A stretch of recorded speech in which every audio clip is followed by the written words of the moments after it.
학교 친구들 안녕하세요. 안녕하세요. 지난 한 주도 예수님께 순종하는 한 주를 보냈나요? 친구들이 순종함으로 예수님께서 하시는 세상을 구원하는 사업에 참여했을 생각을 하니 제 가슴도 막 벅차오르는 것 같습니다.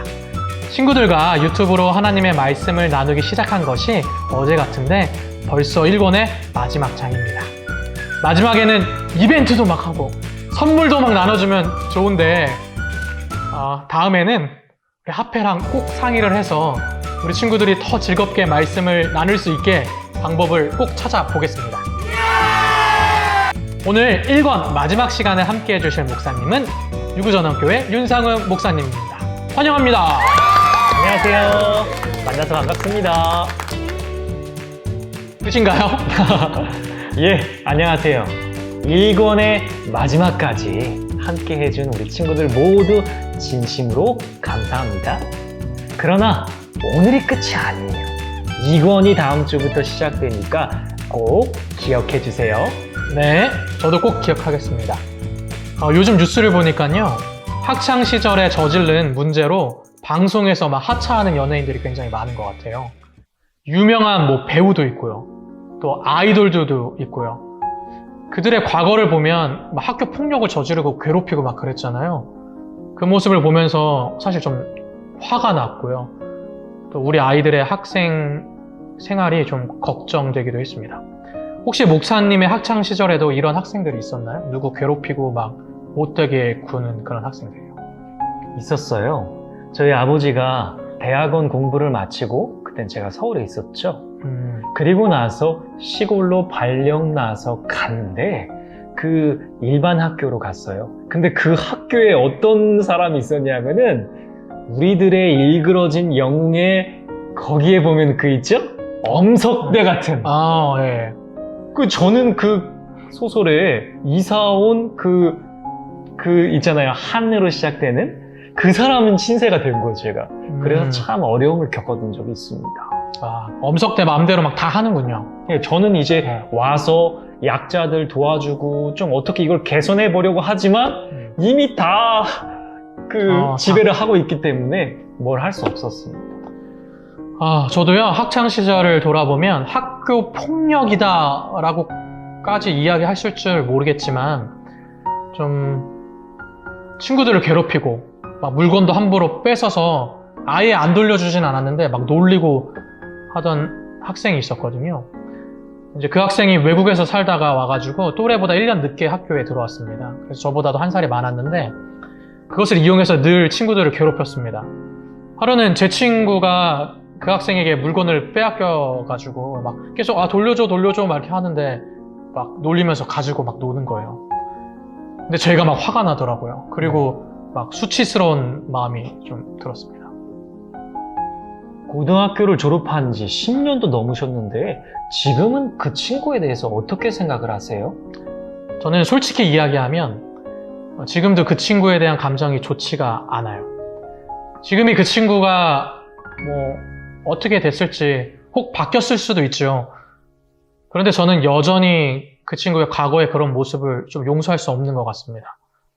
목사님은 어때요? 그 엄석대 같은 그 친구 용서할 수 있으신가요? 제가 이사를 가고 나서 또 아빠가 발령을 받아서 다른 데로 이사를 갔어요. 네네. 그리고 나서 거기를 한번 놀러 가서 그 친구들을 봤던 적이 있는데 여전히 그 엄석대는 엄석대의 역할을 하고 있더라고요. 아이고. 보면서 참 하나님 저를 이사하게 해주시네 감사합니다. 맞습니다. 아이고 참. 저는 근데 그 친구를 왜 용서할 수 없었을까 그런 생각을 좀 해봤거든요. 왜냐면 이미 시간이 많이 흘렀고 또 딱히 저를 이렇게 목적으로 해서 괴롭힌 것도 아닌데 왜 그럴까? 나는 용서를 잘 못하는 사람인가? 그런 생각을 해본 적도 있습니다. 그런데 저는요, 그 친구는 용서할 수 없지만 또 제가 쉽게 용서하는 대상도 있거든요. 그리고 또 저도 쉽게 용서받은 경험도 있고요. 그래서 제가 쉽게 용서하는 대상이 누군가 생각을 해보니까 저희 아들, 제 아내, 제 가족들은 어떠한 잘못을 해도 서로 미안하다고 하면 시간 지나면 다 용서할 수 있습니다. 또 제가 사춘기 때 부모님 마음을 아프게 해드린 경험이 있거든요. 하루는 이제 아버지랑 또 어머니랑 다투고 나서 제가 집 나갔어요. 그래서 어디 멀리 간 게 아니라 집 앞에 있는 찜질방에 갔습니다. 부모님이 저 막 찾으시다가 결국 찜질방에 와서 저를 찾으셨죠. 엄청 혼날 줄 알았는데 이제 대화를 하고 부모님께서 저를 용서해 주셨어요. 아무런 조건 없이 용서를 해주신 거죠. 그래서 저도 죄송합니다. 앞으로 더 잘하겠습니다. 그렇게 얘기를 했습니다.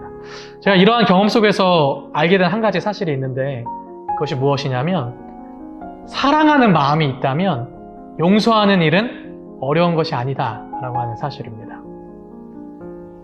그럼 고등학교 때 그 친구에 대한 사랑이 없었기 때문에 용서할 수 없던 것이군요.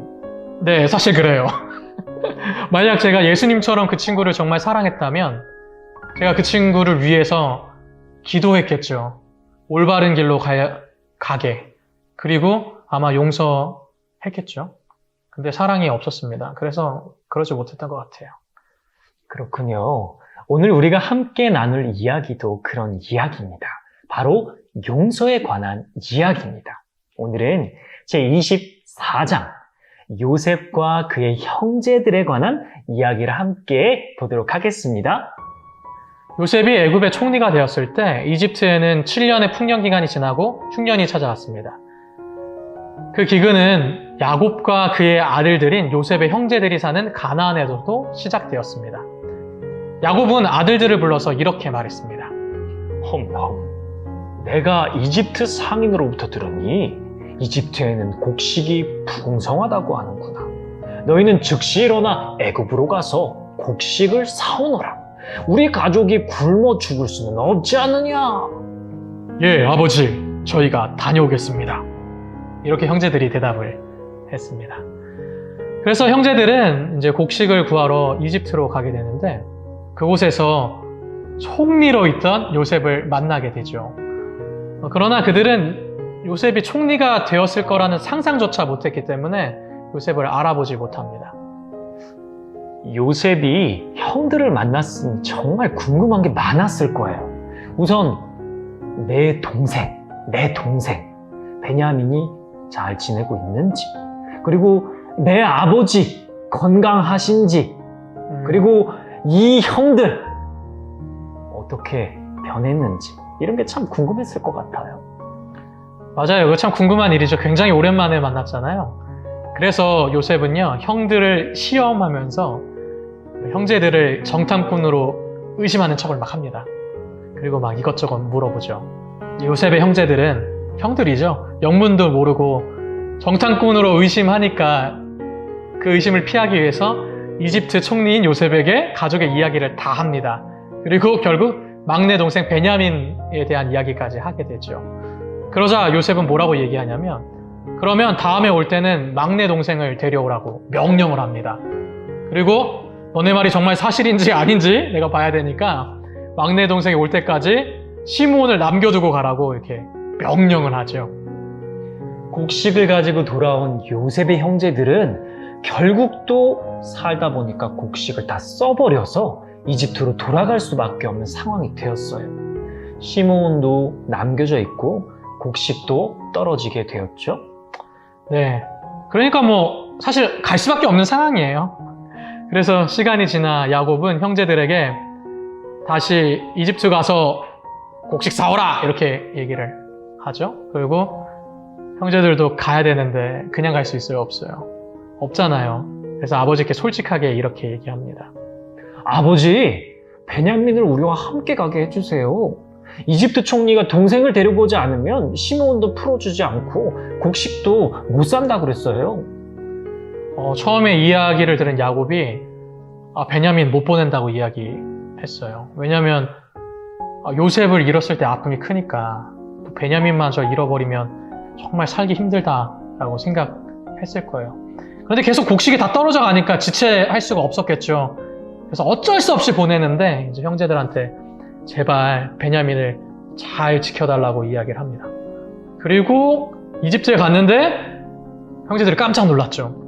왜냐하면 시므온이 감옥에서 이렇게 막 감시받으면서 살 줄 알았는데 편하게 있었기 때문입니다.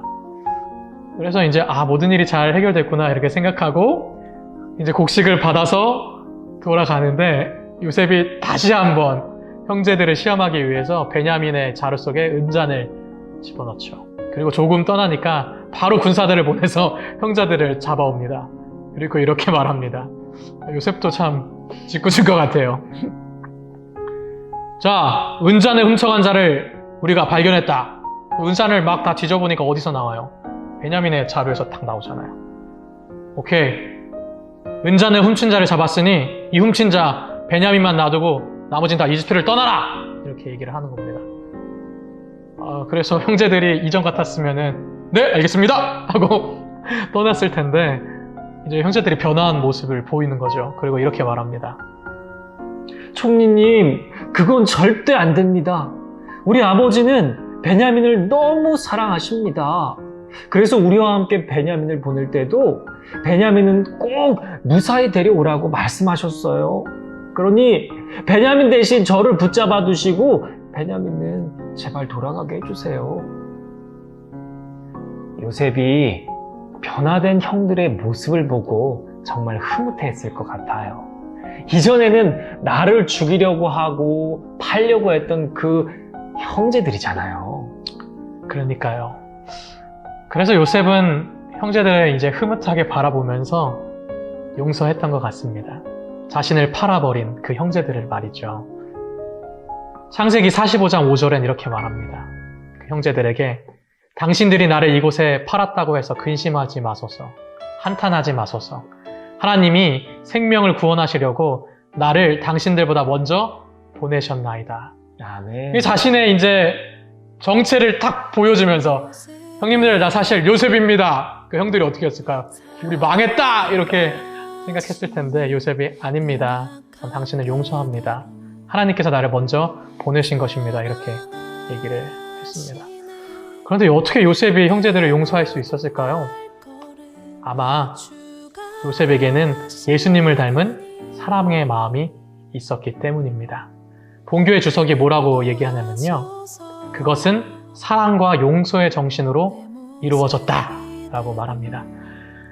이렇게 사랑으로 용서하는 요셉의 모습 속에서 우리는 무엇을 발견할 수 있냐면요. 우리를 너무나도 사랑하시기 때문에 우리의 죄를 용서하기를 원하시는 예수님의 모습을 발견하게 됩니다. 제가 예언의 신 속에 있는 글을 읽어줄게요. 요셉이 불공평과 압제하에서도 참고 온유하게 행한 일과 인류를 어긴 그의 형들을 기꺼이 용서해주고 고상한 자비심을 베푼 일은 구주께서 악인들의 악행과 능력을 불평 없이 참으시고 당신을 살해한 자들뿐 아니라 당신께 나와 그들의 죄를 고백하고 용서를 구하는 자들을 모두 용서해 주실 것을 대표한다. 아멘. 사랑하는 충청앞에 친구들, 예수님은요 우리를 너무나도 사랑하셔서 우리의 죄를 다 용서해 주시기를 원합니다. 그런 예수님께 용서받기 원하십니까? 아멘. 사랑하기 때문에 용서하시는 그런 예수님 닮은 사랑이 우리 안에도 가득하기를 원합니다. 그래서 우리도 예수님을 닮아서 우리가 용서받은 것처럼 우리의 친구들을 용서할 수 있게 되기를 간절히 기도해 봅니다.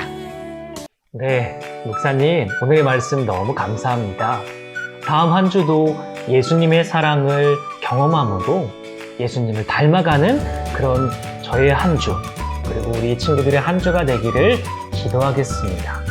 그럼 오늘은 여기서 헤어질까요? 항상 저는 좀 짧은 것 같아요.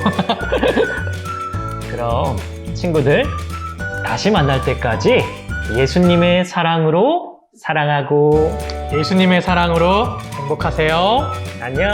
안녕.